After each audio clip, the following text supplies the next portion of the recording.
सम्मानित साथियों, आज के मान्यवर संदेश में हम बात करेंगे पे बैक टू सोसाइटी की।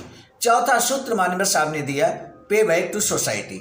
18 मार्च 1956 को आगरा के अपने ऐतिहासिक भाषण में बाबा साहब वंचित बहुजन समाज के पढ़े लिखे लोगों से नाराजगी जताते हुए कहते हैं कि हमारे समाज में शिक्षा के क्षेत्र में कुछ प्रगति हुई है। शिक्षा प्राप्त कर कुछ लोग ऊंचे पदों पर पहुंचे हैं, लेकिन इन पढ़े लिखे लोगों ने मुझे धोखा दिया है। मैं उनसे उम्मीद कर रहा था कि उच्च शिक्षा प्राप्त करने के बाद वे समाज की सेवा करेंगे, लेकिन जो मैं देख रहा हूं वह यह है कि यहाँ छोटे बड़े लिपिकों की भीड़ जमा हो गई है जो अपना और अपने परिवार का पेट पालने में लगे हैं। मान्यवर साहब आगे कहते हैं कि मान्यवर साहब ने समाज का अध्ययन किया और निश्चय किया कि वंचित बहुजन समाज के पढ़े लिखे लोग जो बाबा साहब के संघर्षों के परिणाम स्वरूप आज सरकारी तंत्र का हिस्सा हैं, एक मंच पर आकर वंचित बहुजन समाज के प्रति अपने अपने दायित्व को समझें और बाबा साहब की मनसानुसार अपने जीवन व कमाई का 20वां हिस्सा वंचित बहुजन समाज के उत्थान में लगाएं। यही सोचकर एक रणनीति के तहत आगे बढ़ने हेतु go back to society, see back to society and then pay back to society का सूत्र दिया। मान्यवर कांशीराम साहब ने इसी सूत्र के तहत वंचित बहुजन समाज को वामसेक के मंच पर एकत्रित कर बहुजन आंदोलन को आगे बढ़ाने का कार्य किया है। समाज के नौकरी पेशा लोगों के ऊपर समाज के कर्ज को याद दिलाते हुए मान्यवर कांशीराम साहब कहते हैं बाबा साहब डॉक्टर अंबेडकर ने अपने जीवन के अंतिम 24 वर्ष शोषित एवं पीड़ित लोगों के उत्थान के लिए संघर्ष में बिताए। आज जो कुछ भी हम हैं उन्हीं की बदौलत है। इस समय हमारे 20 लाख से अधिक शिक्षित कर्मचारी हैं जो अच्छा वेतन पाते हैं। हम समझते हैं कि जब हमने अपने समाज के नाम पर कुछ पाया है तो समाज का कर्ज हमारे ऊपर है। इस कर्ज को हम समाज के लिए रचनात्मक कार्य करके वापस कर सकते हैं। आखिर वो रचनात्मक कार्य क्या कर सकते हैं आप? इसी बीच हम आपको बता दें, अखिल भारतीय अनुसूचित जाति जनजाति कर्मचारी कल्याण एसोसिएशन बाबा साहब की एक अधूरी इच्छा वैचारिक सेंटर बनाने का कार्य कर रहा है। मेरे साथियों, सारनाथ वाराणसी में 30 नवंबर 2025 को उस वैचारिक सेंटर के शिलान्यास का कार्यक्रम प्रस्तावित है। आपकी गरिमामयी उपस्थिति अपेक्षित एवं प्रार्थनीय है। आप जिस भी प्रदेश से बिलोंग करते हैं, आप उस कार्यक्रम में पार्टिसिपेट कीजिएगा। मेरे साथी, आप चाहें तो यूट्यूब के कमेंट सेक्शन में अपना डिटेल दे सकते हैं। यदि आप कार्यक्रम में आना चाहते हैं, आपका बहुत हार्दिक स्वागत रहेगा, लेकिन उसके पहले आपको डिटेल देना जरूरी है ताकि आपके रुकने ठहरने की व्यवस्था, समुचित व्यवस्था और भोजन आदि की व्यवस्था की जा सके। पे बैक टू सोसाइटी के संदर्भ में मान्यवर साहब कहते हैं कि हम गरीब हैं, परंतु धन से नहीं बल्कि दिल और दिमाग से। यदि हम इस गरीबी को दूर कर लेते हैं तो हमारे पास मिशन के लिए धन की कमी नहीं रहेगी। कौन सी गरीबी है यहाँ पर? दिल और दिमाग की गरीबी है, धन से गरीब नहीं है, मान्यवर साहब कहते हैं। और इस गरीबी को अगर हम दूर कर लेते हैं तब मान्यवर साहब कहते हैं धन की कमी नहीं रहेगी। डॉक्टर अंबेडकर ने 1956 में नागपुर में कहा था कि यदि हम अपनी आय का 95% अपने ऊपर खर्च करते हैं तो 5% समाज के लिए देना चाहिए। यानी कि 100% पैसे में 5% समाज के लिए खर्च करने की बात बाबा साहब ने कही थी 1956 में नागपुर में। आप शायद इस बात को भूल गए मेरे साथियों। इसलिए वर्तमान में जिन साथियों का वेतन 1 लाख रुपए है, आपकी महती अगर आप सच्चे अम्बेडकरवादी हैं तो आपका कम से कम 5,000 रुपये समाज में खर्च होना चाहिए, समाज के उत्थान के लिए खर्च होना चाहिए। यदि आप ऐसा नहीं करते तो बाबा साहब की बात को नहीं मानते हैं। बाबा साहब को हो सकता है जानते हों, लेकिन बाबा साहब की बात को नहीं मानते हैं, ऐसा हम महसूस करते हैं। और यदि जो साथी 5% खर्च कर रहे हैं वो अपने आप पर गर्व कर सकते हैं कि आप सच्चे अम्बेडकरवादी हैं।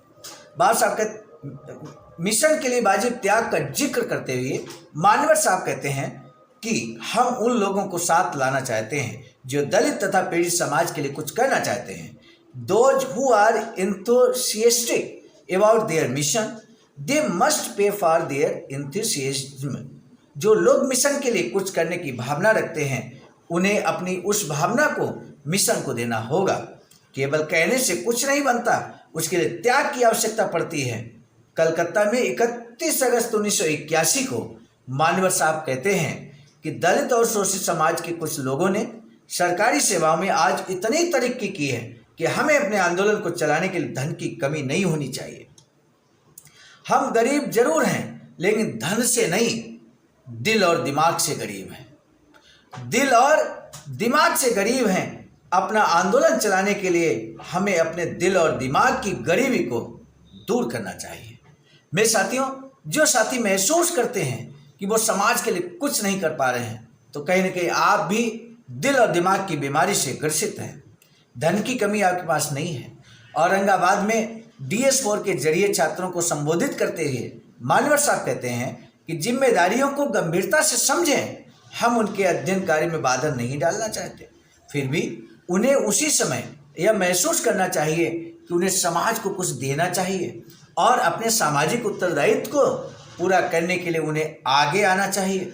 विद्यार्थियों का DS4 के जरिए छात्रों को संबोधित करते हुए छात्रों का आह्वान कर दिया मान्यवर कांशीराम साहब ने। इसी सम्मेलन में शिक्षा की असमानता के संदर्भ में बोलते हुए मान्यवर साहब कहते हैं, गरीब लोगों की शिक्षा अमीर लोगों की शिक्षा से भिन्न होती है। यह जो असमानता है वह समाप्त होनी चाहिए और सबको केवल एक ही तरह की शिक्षा मिलनी चाहिए। समान शिक्षा की वकालत करते मान्यवर कांशीराम साहब। इस प्रकार मान्यवर साहब, बाबा साहब व अन्य सभी बहुजन नायक नायिकाओं के संघर्षों के परिणाम स्वरूप लाभान्वित लोगों को नैतिकता के आधार पर अपनी कमाई तथा जीवन का 5% हिस्सा बहुजन आंदोलन को समर्पित करने का सुझाव देते हैं, ताकि आने वाले समय में सम्राट अशोक का भारत, संत शिरोमणि संत रैदास का बेगमपुरा बसाया जा सके। हम गरीब जरूर हैं, लेकिन धन से नहीं। ये मान्यवर साहब का कोटेशन है। बाबा साहब का भी लगभग यही बात कहते थे, हम गरीब जरूर हैं लेकिन धन से नहीं। बाबा साहब के दिए अधिकारों से हम लोग शिक्षक, कर्मचारी, अधिकारी हैं, बड़े पदों पर पहुंच चुके हैं, राजनीति के क्षेत्र में भी आगे बढ़ चुके हैं। तो ऐसे साथी जिन्होंने प्रतिनिधित्व का लाभ लेकर यहाँ उच्च पदों पर विराजमान हैं, उन्हें जानना चाहिए कि हम गरीब जरूर हैं लेकिन धन से गरीब नहीं हैं। अगर आप धन से गरीब नहीं हैं तो मान्यवर साहब का कोटेशन पूरा कीजिए। तो किस चीज़ से हम गरीब हैं, वो 2 शब्दों का यहाँ पर आपको पूरा करना है। सामान्य साथियों, ये प्रश्न है। मान्यवर साहब संदेश के उपरांत प्रश्न पूछा जाता है ये जानने के लिए कि आखिर आपने कितने ध्यान से मान्यवर संदेश को सुना है। अगर ध्यान से सुना है तो निश्चित तौर पर आप इसका जवाब जरूर देंगे और हम आपके आभारी हैं कि आपने मान्यवर संदेश को अंत तक वॉच किया। आज का मान्यवर संदेश हमने आपके समक्ष प्रस्तुत किया मान्यवर कांशीराम साहब, संगठन सिद्धांत एवं सूत्र से, चूँकि लेखक के रूप में रजनीकांत इंदिरा जी हैं। आज का मान्यवर संदेश जिसमें हमने आपके समझ चौथा सूत्र पे बैक टू सोसाइटी पर बात की, पेज नंबर 61 से लेकर 63 तक। तो आइए आज के मान्यवर संदेश को यहीं पर रोकते हैं इस निवेदन और आह्वान के साथ कि अगर आप को आज का अंबेडकर संदेश पे बैक टू सोसाइटी जिसका शीर्षक था अच्छा लगा है तो शेयर जरूर कीजिएगा। यदि आप शेयर नहीं करते तो हम मान लेंगे कि आपको आज का मान्यवर संदेश अच्छा नहीं लगा है। दीजिए इजाजत, आप सभी को सादर नमो बुद्धाय, जय भीम। सामान्य साथियों, यदि आप हमारे इस चैनल आवाज़ का ऑफिशियल, जिस पर नियमित सुबह 5 बजे डॉक्टर अंबेडकर संदेश आपको मिलता है, आप हमारे इस चैनल को सपोर्ट करना चाहते हैं तो हमारा आपसे निवेदन है कि आप हमारे इस चैनल को सब्सक्राइब कर लें, वीडियो को शेयर, लाइक, कमेंट जरूर करें।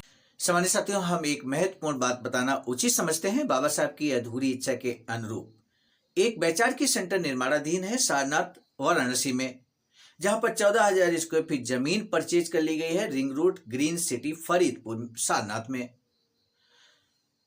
वैचारिक सेंटर के प्रशासनिक ब्लॉक का निर्माण कार्य कंप्लीट हो चुका है। शानदार बेहतरीन प्रशासनिक ब्लॉक का निर्माण पूर्ण हो चुका है। आगे अब मुख्य भवन को बनाने की बारी हम सबकी है और इस हेतु आप दिए गए अकाउंट नंबर पर अपना अमूल्य योगदान कर सकते हैं। आज का अंबेडकर संदेश हम लेकर उपस्थित हुए थे मिशन नायक बुद्ध मित्र मुसाफिर सर, राष्ट्रीय अध्यक्ष आवाज का, नई दिल्ली की प्रेरणा में, और प्रस्तुतकर्ता के रूप में मैं स्वयं सर्वजित आर्य, राष्ट्रीय मीडिया प्रभारी, IIT सेल आवाज का, नई दिल्ली। मिलेंगे नए डॉक्टर अंबेडकर संदेश में, तब तक दीजिए इजाजत। आप सभी को सादर नमो बुद्धाय, जय।